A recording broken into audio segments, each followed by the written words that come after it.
اب آئیے اس کے بعد آیا کہ جب علی کے بعد امام حسن کا دور شروع ہوا اور امام حسن سے بڑی گفتگویں ہوئیں.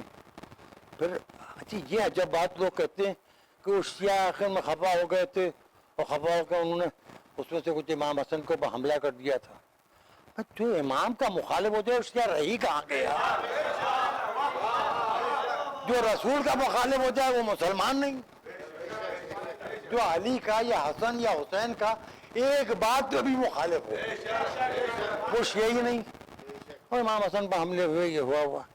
اصل میں لوگ موقع کے ساتھ بدلتے گئے. اس کی تاریخ نے تعبیریں الگ الگ کی ہیں لیکن ہر زمانے میں لوگ موقع پرست رہے ہیں. اگر مخالف بھی رہے تو چپکے رہے. اس کے بعد پھر امام حسین کا زمانہ آ گیا اور پھر امام حسین سے امیر شام کے مرنے کے بعد ولید کے ذریعے بیعت مانگی گئی. امام حسین نے بیعت سے انکار کیا. یہ سب بہت سامنے کی باتیں ہیں. سوال یہ ہے کہ اتنا حالات خراب کیوں ہونے دیے مسلمانوں نے کہ یزید کسی سے بھی بیعت مانگے. میں حسین کی بات نہیں کر رہا ہوں. ایک عادی زانی، ایک عادی شرابی، ایک عادی جواری، ایک ایسا شخص جو نشے میں پھوپھی، خالہ، زوجہ اور بہن کے رشتوں کو بھول جاتا ہو، اتنا بدکردار انسان وہ کسی سے بھی کیوں کہے کہ تم میری بیعت کرو. میں حسین کی بات نہیں کر رہا ہوں. اس کا بدکردار تو اس کے دربار میں بھی کوئی نہیں تھا. ساتھی تھے ان کا کردار اتنا زیادہ خراب نہیں جتنا زیادہ یزید کا کردار خراب تھا. ارے میں کچھ کہہ رہا ہوں کہ یزیدیوں کو یزید بننے میں تو زمانے لگ گئے ابھی تک کہ یزیدی یزید نہیں بن پائے.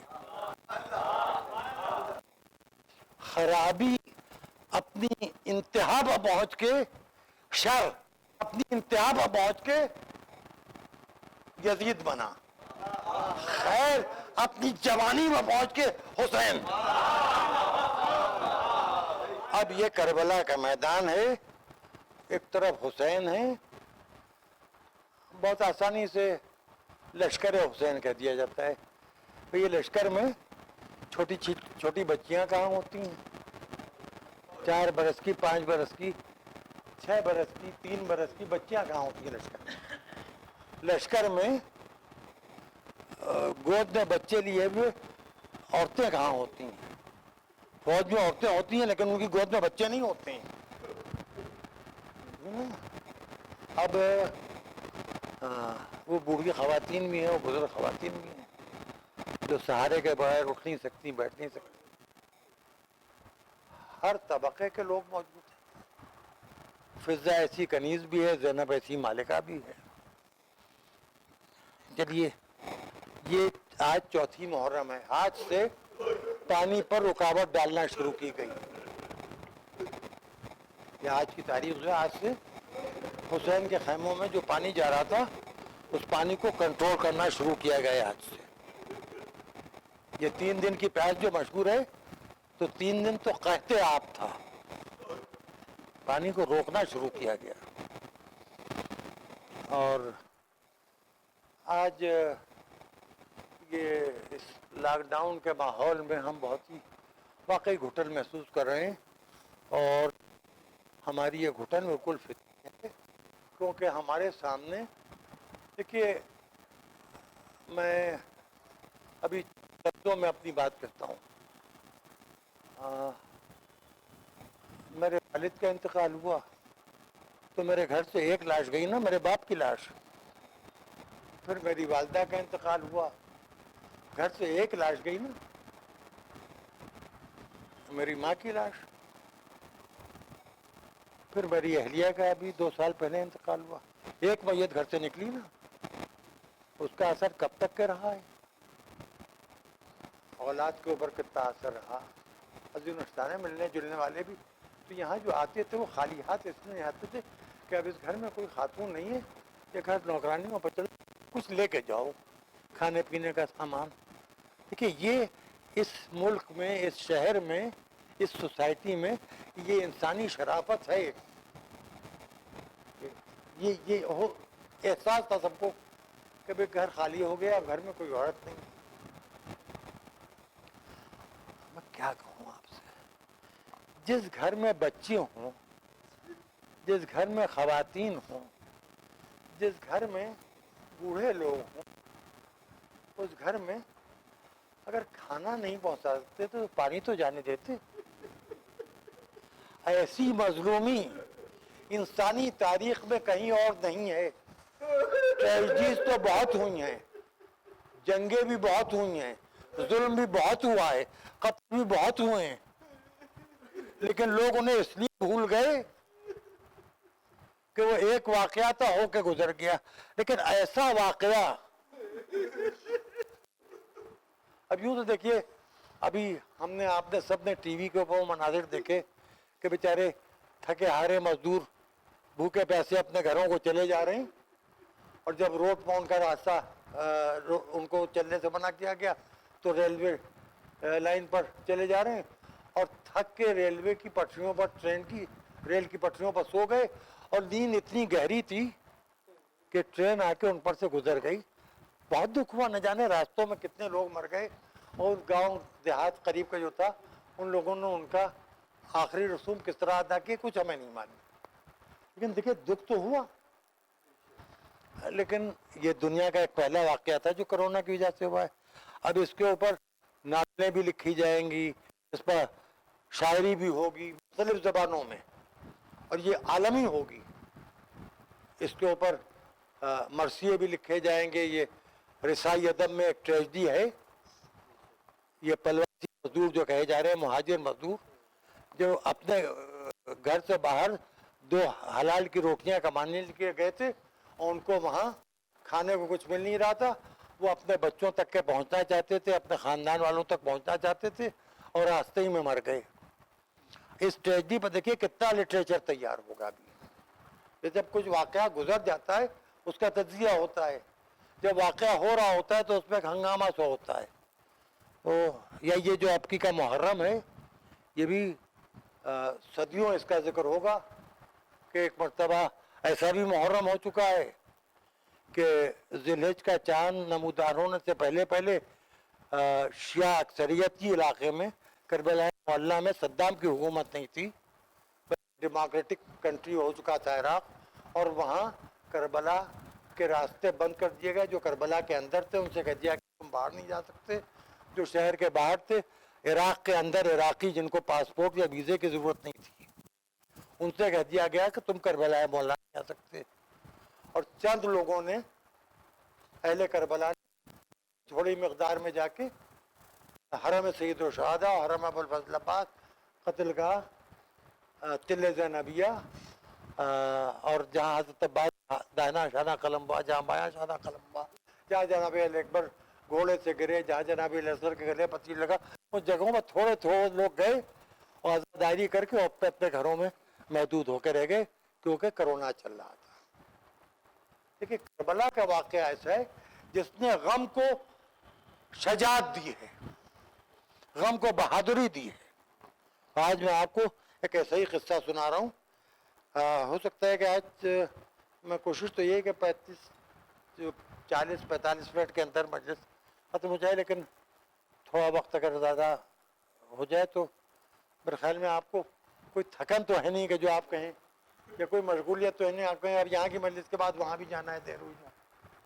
یہ کہ آپ کہیں صبح سے مجلسوں میں جا رہے ہیں, بہت ہمیں تھک گئے, جائیں گے گھر, جا کے گھر میں عورتوں کی مجلس ہو جائے گی, اس کے بعد پھر اب صبح پھر مجلسوں کے لیے تیار ہو کے نکل جانا ہے. محلے میں دورے کی مجلسیں ہیں, اس کے بعد فلاں کے یہاں کی سالانہ مجلس ہے, اور فلاں کے یہاں کے میں گہوارہ ہے, اور منتیں بچوں کو منتیں پڑھنا ہے. کل یہ سب کچھ مشغولیتیں نہیں ہیں, تو تھوڑا سا وقت. مدینے میں رسول کا مدینے میں حسین کا غم منانے پر پابندی تھی. شدید پابندی تھی. ایک حسین کا چاہنے والا خاندان تھا, میاں, شوہر, ہسبینڈ اور اس کی زوجہ, ان کے 2 بچے. یوں چل رہا تھا کہ شوہر مزدوری کرتا تھا,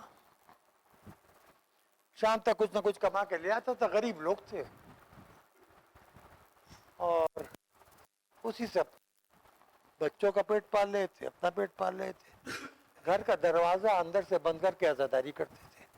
لیکن محرم کا چاند آنے سے پہلے پہلے یہ لوگ 29 تاریخ کو فرش بچھا اور گھر کا دروازہ بند کر کے آسمان کی طرف دیکھتے تھے. اور یہ بھی آپ وضاحت میں کر دوں کہ عراق میں بارش ہوتی ہے سردیوں کے زمانے میں, یوں آسمان بہت صاف رہتا ہے. اور اس زمانے میں ظاہر پالیوشن وغیرہ تو کچھ تھا نہیں, تو دیکھتے تھے کہ چاند ہوا کہ نہیں ہوا. چاند ہو گیا تو اتفاق سے ذی الحجہ کے مہینے میں شوہر کو کام نہیں مل رہا تھا. وہ جا رہا ہے, وہ بازاروں میں لوگوں سے کہہ رہا ہے مجھے کوئی کام دے دو, مجھ سے مزدوری لے لو, کوئی کچھ نہیں دے رہا ہے. آخر میں یہ ہوا کہ چاند کی 29 آ گئی, ذی الحجہ کے مہینے کی 29ویں تاریخ آ گئی. شوہر نے اپنی زوجہ سے کہا کہ میں نکل رہا ہوں, دعا کرو کہ آج کچھ کام مل جائے, کچھ لے کے گھر واپس آؤں. ادھر زوجہ نے ایک عجیب انداز سے دعا مانگنا شروع کی, پروردگار اس مرتبہ 29 کا چاند نہ ہو, میرے شوہر کو کچھ مل جائے تاکہ میں آقا حسین کا فرش عزا بچھا کے ہم لوگ آقا حسین کا غم منا سکیں. ادھر بچے بھی پریشان, چھوٹے چھوٹے بچے, کہ کیسے ہونا محمد کو روئیں گے, کیسے علی اصغر کا ماتم کریں گے, کیسے بی بی سکینہ کا پرسہ جناب سیدہ کو دیں گے, کیسے کربلا کے بچوں کا ماتم کریں گے. اب مغرب سے پہلے میں شوہر داخل ہوا, چہرے کا رنگ ہوا ہوا, تھک کے گھر میں آ کے بیٹھ گیا. زوجہ نے کہا کیا ہوا, کہ نہیں کچھ نہیں, لوگوں کے میں نے ہاتھ تک کے جوڑے کہ مجھ سے کوئی کام لے لو, اجرت دے دو. اچھا, اس سے ایک چیز اور معلوم ہو رہی ہے, حسین کی عزا بھیک مانگ کے نہیں ہوئی ہے, محنت کر کے ہوئی ہے حسین کی عزاداری. یہ سمجھ لیجیے. یہ جو آج عزاداروں کو اور ذاکروں کو تاجران خون حسین کہتے ہیں, ماتمی انجمنوں پہ اعتراض کرتے ہیں, ذرا یہ ماضی کے گریبان میں جھانک کے ان زخموں کو تو دیکھیں جو آزاداری کے جسم پر لگے ہوئے ہیں. اعتراض کرنا تو بہت آسان ہے. اب زوجہ نے شوہر سے ایک بات کہی, یعنی والی ایک بات میں تم سے کہنا چاہ رہی ہوں, مگر کیا کہا انتظام ہمارے گھر میں موجود ہے, تم ادھر ادھر ڈھونڈ رہے ہو. کیسا انتظام, کہ یہ ہمارے دونوں بچے ہیں, ان کو لے جا کے بیچ دو, جو قیمت ملے اس سے عزاداری کا سامان لاؤ, بیٹھ کے عزا حسین کرتی ہیں. کہ یہ خیال تو میرے دل میں کئی مرتبہ آیا, مگر تم ماں ہو, تمہاری مانتا کا خیال کرتے ہوئے میں نے سوچا کہ تمہارے دل پر نہ جانے کیا گزرے, یہ بات پہ زبان پر نہیں لایا. نہیں, والی مامتا کا نام ان کے نام پر, کہ جنہوں نے اپنے گود کے بچے دین کو بچانے کے لیے قربان کر دیے, جن کے ہماری نجات کے لیے, ہمیں جہنم سے بچانے کے لیے. شوہر نے زوجہ سے کہا کہ تم تو رہی ہو ٹھیک, لیکن یہ حسین کا معاملہ ہے, یہ مرضی کا سودا ہے. بچوں سے بھی پوچھنے کہ وہ راضی ہیں کہ ہم انہیں بیچ کے عزاداری کریں. دونوں بھائی دوڑتے ہوئے آئے, کہ بابا یہ کیا کہہ رہے ہو, اس سے بڑی عزت کیا ہے کہ حسین کے راہ پر بیچے جائیں. تمہیں نے سکھایا ہے, اماں نے سکھایا ہے کہ حسین کا قربان ہو جانا بھی کم ہے. یہ چھوٹے چھوٹے بچے ہیں, یہ ماحول کے زدہ نہیں ہیں, خراب ماحول میں، بدترین ماحول میں، جہاں بآواز بلند مدینے میں یا حسین کہنا جرم ہے. یہ اس زمانے کی بات عرض کر رہا ہوں آپ سے. اب جو بھی کپڑے اچھے صاف ستھرے دھلے ہوئے تھے، ماں نے بچوں کو صبح نہلا دھلا کے کپڑے پہنائے. 29 کا چاند نہیں ہوا. ماتھے چوم کے کہا جاؤ. بچوں نے ادب سے ماں کو سلام کیا. باپ بچوں کو لے کے گیا. تھوڑی دیر کے بعد آیا تو بہت سا سامان اس کی گود میں تھا اور چہرہ کھلا ہوا تھا کہ خدا نے ہماری عزت رکھ لی، ہم جناب سیدہ سے شرمندہ ہونے سے بچ گئے. اور بہت اچھا ہوا کل چاند نہیں ہوا، چلو فرش اعضا بچھاؤ، تبرک کا انتظام بھی ہو گیا. اب دل کھول کے عزاداری کریں گے. دن بھر عزاداری کا انتظام ہوتا رہا، گھر کی صفائی کی گئی، فرش بچھایا گیا، اور عزائے حسین کا اب تیاری ہو رہی ہے کہ 29 کا چاند نمودار ہو اور چاند دیکھ کے دعائے رویت ہلال پڑھ کے اس کے بعد عزائے حسین شروع کی جائے. ایک مرتبہ دروازے پر آہٹ ہوئی، کنجی کھٹکھٹائی کسی نے.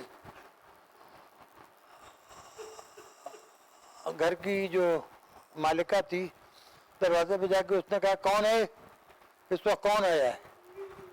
ایک عورت کی آواز آئی، ایک بی بی کی آواز آئی، دروازہ کھولو تمہاری امانت واپس لائی.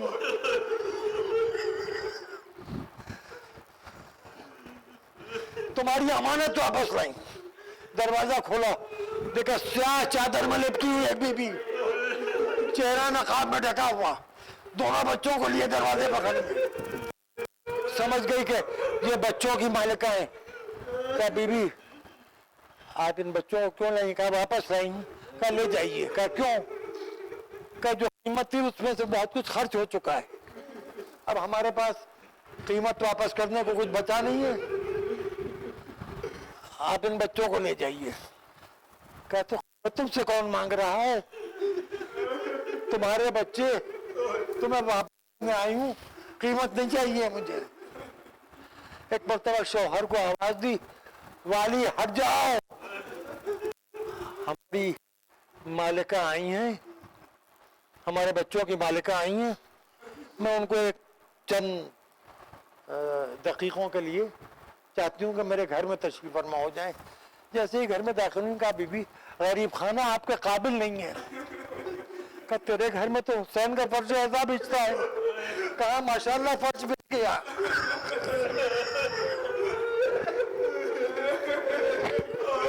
کہا ہمیں حسین کا فرش اعضا بہت پسند ہے، اس سے زیادہ ہمارے لیے اچھی جگہ کوئی نہیں ہو سکتی.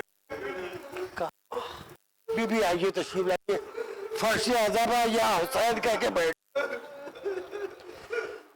سمجھ گئی محب. پہلے بات ایک دفعہ اپنے بچوں کی طرف دیکھ کے کہتی ہے یہ مالکہ بڑی رحم دل ہیں، آقا حسین کی چاہنے والی بھی ہیں، ان کے گھر میں تو حسین کی عزاداری بھی ہوتی ہوگی. تم نے ان کے کرم سے، ان کی مہربانی سے غلط فائدہ اٹھا لیا. تم نے گھر آنے کی ضد کی، دیکھو تمہیں آزاد کر کے لے آئی. تم انہیں کے یہاں رہتے، ان کی خدمت بھی کرتے، وہیں عزاداری بھی کرتے. یہ مالکہ رحم دل لگ رہی ہیں مجھے، بہت زیادہ نرم دل ہیں. اور کہا بی بی اگر مناسب سمجھیے تو چہرے سے نقاب ہٹا دیجیے، آپ کے چہرے کی زیارت کروں. چہرے سے نقاب ہٹائی. کہا دیکھو چہرے سے شفقت اور ممتا کا نور نمودار ہے. بچوں نے ایک دوسرے کی طرف سے کہا، بڑے بیٹے نے کہا اماں پہلے ہماری بات سن لیجئے پھر کچھ کہیے گا. کہا ہاں بتاؤ کیا بات ہے. کہا بابا ہمیں گھر سے باہر لے گئے، بازار میں پہنچے، ایک نورانی چہرہ شخصیت نے بابا کا راستہ روکا. ان دونوں کے درمیان کچھ بات ہوئی. انہوں نے بابا کو ایک تھیلی نکال کے دی، اس میں درہم تھے کہ کچھ نہیں معلوم. گود میں اٹھایا، مدینے سے باہر نکلے، صحرا سے ایک لمحے کے بعد ایک محل میں داخل ہوئے. وہاں یہ بھی بیٹھی تھی کہ اماں ان بچوں کو خرید لایا ہوں، یہ میرے نام پر بیچے جا رہے تھے۔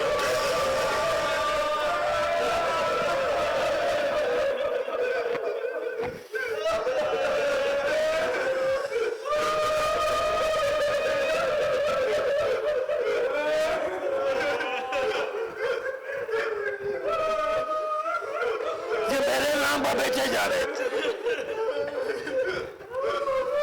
ان بیوی نے ہمیں اٹھ کے گود میں لیا، جہاں بیٹھی تھی اس جگہ پر بٹھایا، اماں بہترین کھانا منگایا، اپنے ہاتھ میں بنا بنا کے ہمیں کھانا کھلایا، اماں ہمیں ٹھنڈا پانی پلایا۔ اتنا ٹھنڈا اور اتنا اچھا پانی ہم نے اس سے پہلے نہیں پیا۔ اماں تمہارے ہاتھ کا کھانا بہت کھایا ہے، اتنا اچھا کھانا کبھی نہیں کھایا۔ جب ہمارا پیٹ بھر گیا، ہم نے پانی پی لیا، تو ہم نے کہا کہ خدمت چاہیے، ادب سے ہاتھ جوڑے، کہا خدمت چاہیے، کہا تم میرے بیٹے کے مہمان ہو، خدمت میں کروں گی۔ اماں ایک بھائی کا سر اس زانوں پر رکھا، دوسرے کا اس زانوں پر رکھا، میں تھپکیاں دے دے کے سلایا۔ اماں ہم بڑی گہری نیند سو گئے، نیند سے اٹھے، نماز پڑھی، ان بی نے بھی عبادت شروع کر دی۔ جنہوں نے ہمیں خریدا تھا ابھی تھوڑی دیر پہلے، وہ روتے ہوئے گھر میں داخل ہوئے۔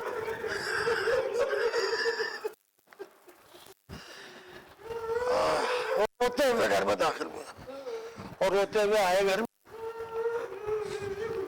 تو کہنے لگے کہ اماں ان بچوں کو ان کے گھر واپس پہنچا دیجئے، ان کی ماں یہ کہہ کے رو رہی ہے کہ حسین کے 2 عزادار کم ہو گئے۔